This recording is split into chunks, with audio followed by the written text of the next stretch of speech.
Hi, this is Mark. I'm here in Redwood City in front of the San Mateo County History Museum, and I see the flag here behind me is at half-mast or half-staffed in honor of the Vegas shootings.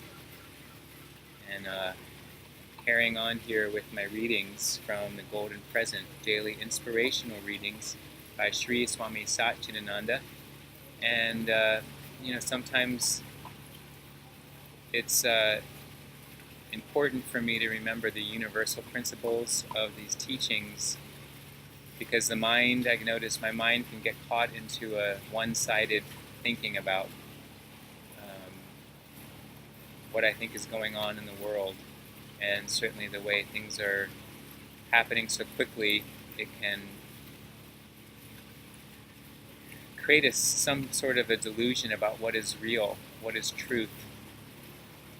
So having something like these teachings always helps me remember there's multiple sides and there's different layers of the way that our minds think, different layers of consciousness. So, I appreciate these. So October 4th is the reading I'm doing. And today is October 4th. And the topic is, we have to take care of both. The mind's physical expression is what you call the body. It is the mind that makes the body. Change the mind, and you can change the body. That is why your face changes when your mind is happy. It glows. People do not see your mind, but they see your face. When your mind is unhappy, don't they say, "Hey, what's wrong?" Why? Because the face expresses the mind. Every cell will listen to the mind and get changed according to its moods. That is why when you are in a very depressed state, you cannot even get up or do anything. You say, "Oh, I can't do a thing today. I'm so upset." Getting upset is in the mind. The body should be able to jump up. The body should be able to get up and jump and play games, but it cannot because the body and mind are interconnected. If one falls sick, the other will also fall sick. That is why we have to take care of both.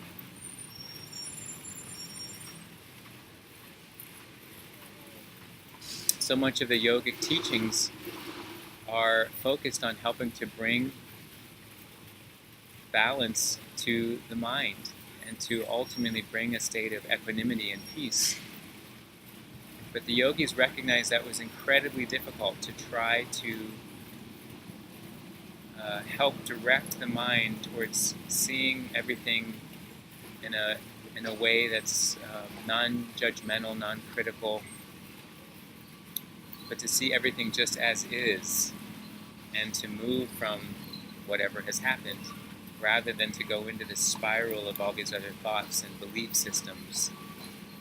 So the yogis recognize if we can work with the body, something that is a tangible, something we can see and we can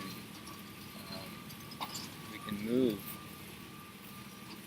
that we can start to develop some control and work on some alignment through the body. Through working with the postures, we also work with breath, and then we can work with prana, life force. When we can manage to have some control over how we direct the breath, we can begin to direct it towards creating calm and a more peaceful nature. And when the breath is calm, the mind is calm.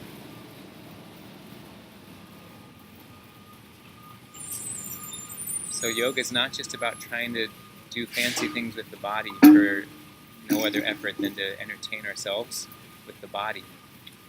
And really even sports and other activities that are physical, they're all connected with the mind and the spirit. It just is that yoga is specifically directed towards this integration and this union of those three, to recognize they're inseparable.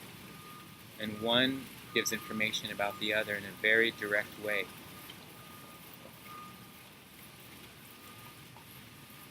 So for me, I can't practice yoga without also including meditation, including pranayama, the breathing techniques, including reading the philosophy of yoga, studying the scriptural studies of yoga.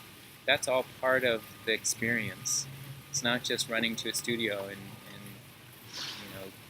stretching out the body. Now it was for a while, and if even that's happening and that's your practice, that's perfectly great, because then something is being worked on. And I think the mind is even being worked over as you're doing that. And that's what kind of led to my journey. Is it started off purely physical, and then eventually I learned there was more to it, and I became more eager and had a deeper longing to want to understand, all these connections. And also the world continued to bring unhappiness, and I thought there's got to be more. If I keep looking to the world for answers for my happiness or answers to create peace for me, I'm never going to find it. Maybe temporarily, but the shift has to happen within here. Just like I like what he said in this reading.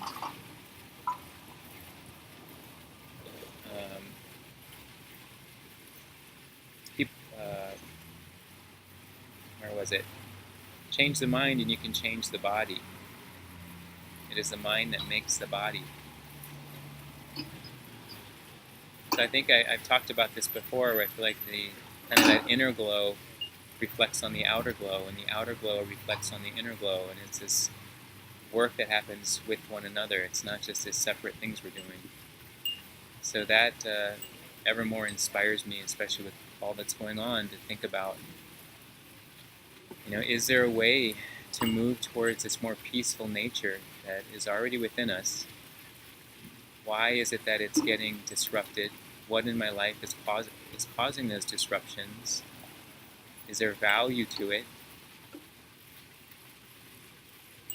And then I ask, what's causing general disruptions in the world? What value does it have to help? Is it to help awaken us, or is it to put us to sleep? We choose. But I know when I'm most able to be clear in my thoughts and not coming from a place of being wounded, upset, angry at the world, and then trying to make a decision, you've got to come back to that state of calm and then take action. Then you go out, and if it's to fight, then you fight. But it has to come from that place of peace first, not from the place of wounding. When it comes from a place of wounding and you're trying to find a solution, terrible things happen. And that's all that people are trying to do. They're trying to find a solution to their problem, trying to find a solution to what's bothering them. And it may come out really, really, really poorly sometimes. We can look at where have we done that. Maybe not so dramatically as we're seeing, but... All right, thank you for watching, and I'll see you tomorrow.